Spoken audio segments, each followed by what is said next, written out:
Taip, ar žinote, koks yra vienas svarbiausių medicinos išradimų? Tai yra nuo kai kurių mirtinų ligų, netgi konkretaus vaisto priemonės už skiepus nėra geresnės.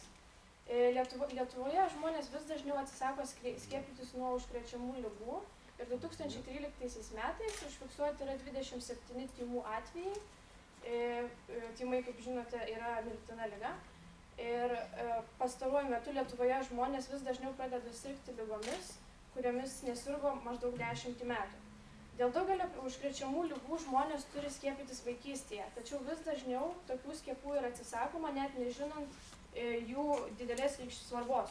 Mes norime suteikti žmonėms informaciją, kokie skiepai reikalingi yra jiems ir jų vaikams.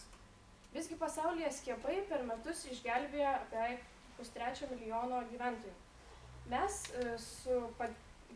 sugalvojame padaryti mobiliąją aplikaciją, sugalvoti AppCamp ir Ramūno Keliuočio ir norėtume informaciją apie skiepus, jų kainas, skiepijimo vietovės bei asmeninį skiepų kalendorių ir istoriją padaryti lanksčią ir prieinamą visiems žmonėms.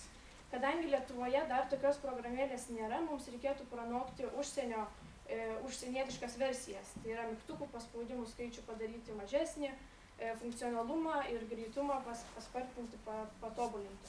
Mūsų ateities planai siekia netgi irgi nuotolinio užsiregistravimo ir susimokėjimo funkcijas, o juk norint paskatinti žmonės skiepytis, reikia tai padaryti greitą, efektyvų ir paprastą.